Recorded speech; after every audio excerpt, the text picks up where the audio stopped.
Assalamualaikum warahmatullahi wabarakatuh. Jadi, ini adalah PPT mengenai penjelasan materi tentang tahap-tahapan penelitian. Silahkan menonton. PPT ini disusun oleh Khairunisa Rajman dan Syefiani. Pada tahap-tahapan penelitian terbagi lagi menjadi 5 bagian. Yang pertama itu ada penyusunan rancangan penelitian. Yang kedua, pelaksanaan penelitian. Yang ketiga, penyusunan laporan penelitian. Yang keempat, mempresentasikan laporan penelitian. Dan yang terakhir atau kelima nih, publikasi laporan penelitian. Nah, pada bagian penyusunan rancangan penelitian ini terbagi lagi nih. Yang pertama ada bagian menentukan masalah atau topik yang akan diteliti. Kemudian melakukan studi pendahuluan, kemudian rumusan latar belakang, terus rumuskan masalah penelitian, lalu menentukan tujuan dan manfaat penelitian, setelah itu menentukan landasan teori, lalu merumuskan hipotesis, dan yang terakhir adalah menyusun metodologi penelitian. A. Menentukan masalah atau topik yang akan diteliti. Masalah diteliti adalah masalah yang dapat memotivasi seseorang untuk segera melaksanakan penelitian. Dalam menentukan topik penelitian, ada beberapa hal yang harus diperhatikan, yaitu topik penelitian harus sesuai dengan minat peneliti, topik yang dipilih haruslah topik yang bisa diteliti, data cukup tersedia, dan topik memiliki kegunaan praktis serta bermanfaat dan penting untuk diteliti. Dalam merumuskan topik yang baik, ada hal-hal yang perlu diperhatikan, yaitu topik harus ditulis dengan kalimat pernyataan, harus cukup jelas, singkat, dan tepat, berisikan variabel-variabel yang akan diteliti, dan harus dapat menggambarkan keseluruhan isi dari kegiatan penelitian. B. Melakukan studi pendahuluan. Studi pendahuluan dilakukan untuk mencari informasi yang diperlukan peneliti agar masalahnya menjadi jelas serta menjajaki kemungkinan diteruskan atau tidaknya suatu penelitian. Dalam melakukan studi pendahuluan ada 3 sumber, yaitu tulisan, manusia, dan tempat.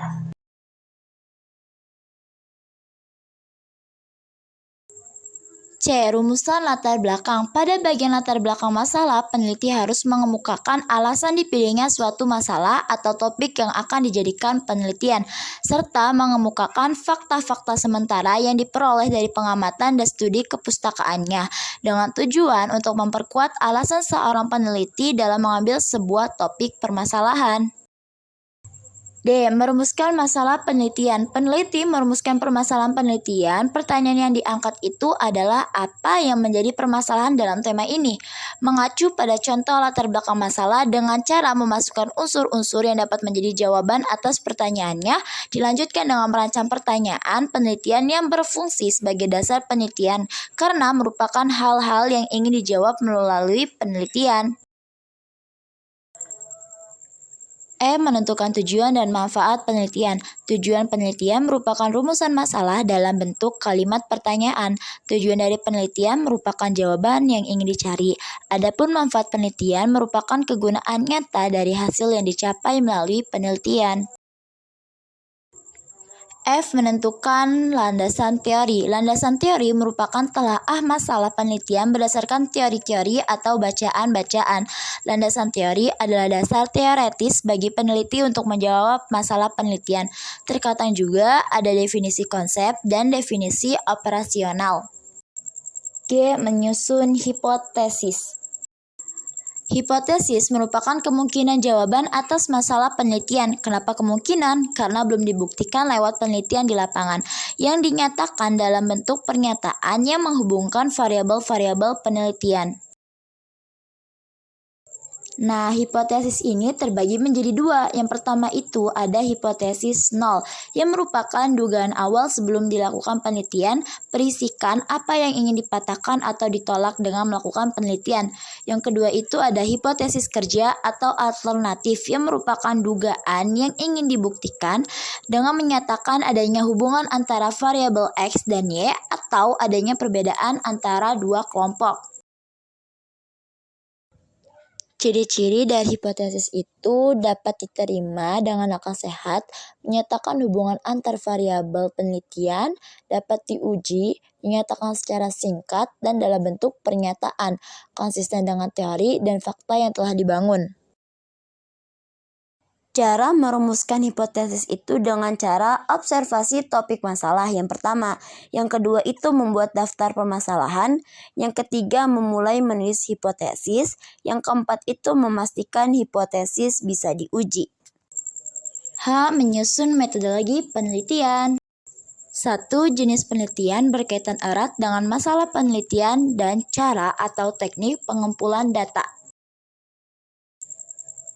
2. Teknik pengumpulan data biasanya digunakan lebih dari satu teknik untuk mengurangi kesalahan atau bias teknik yang masing-masingnya memiliki alat atau instrumen pengumpulan data sendiri.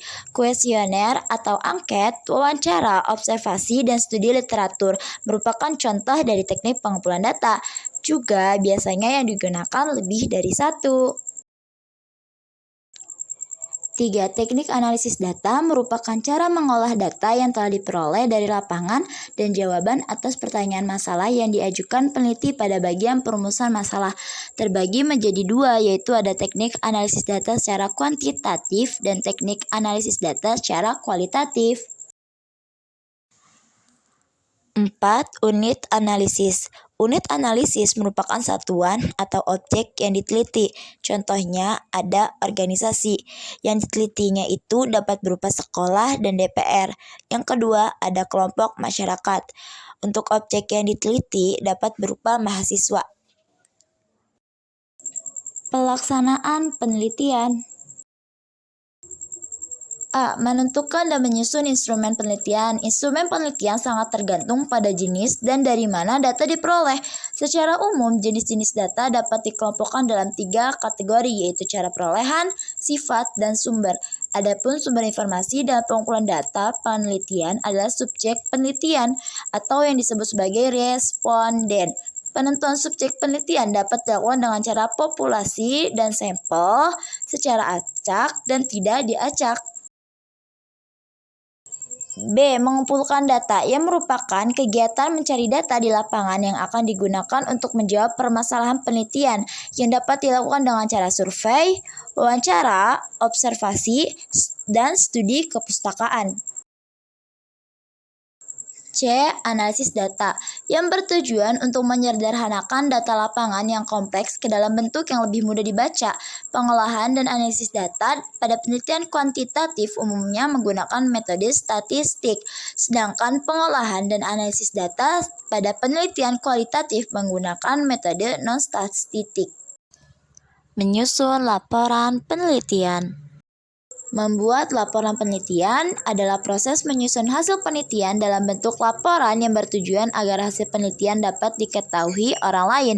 Syarat-syarat penulisan laporan yaitu mengetahui kepada siapa laporan dituju, ditulis secara lengkap, dan menggunakan bahasa komunikatif. Laporan penelitian harus mengikuti aturan laporan yang terdiri dari: yang pertama itu ada bagian pendahuluan yang berisi penjelasan sistematika penulisan, terdiri dari halaman judul, kata pengantar, daftar isi, serta daftar tabel, gambar, dan grafik.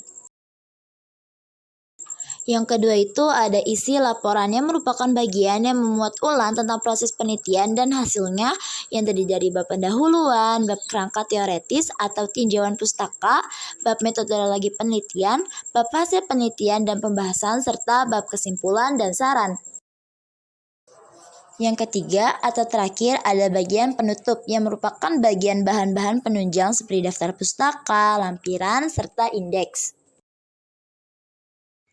Nah, selanjutnya ada bagian mempresentasikan laporan penelitian.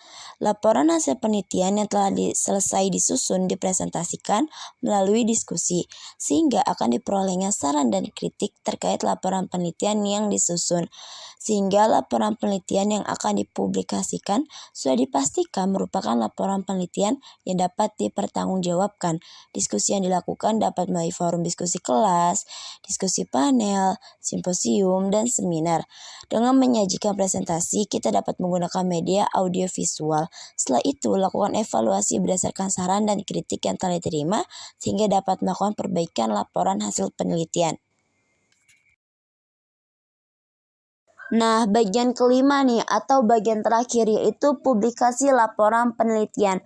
Melalui kegiatan ini, berbagai penemuan hasil dari penelitian dapat diketahui oleh publik, sehingga penelitian dapat memberikan manfaat. Miller dan Blackmon 2005 mengatakan bahwa dalam publikasi hasil penelitian, peneliti hendaknya mempertimbangkan beberapa etika penelitian, yaitu dengan menjaga privasi subjek penelitian. Hasil laporan penelitian dilakukan secara jujur, serta berhati-hati dan teliti dalam menganalisis data untuk menjaga kualitas hasil penelitian. Kegiatan ini dapat dilakukan melalui media cetak, contohnya itu buku, koran, majalah, dan lainnya. Dan juga dapat melalui media elektronik, contohnya itu ada radio, TV, dan internet.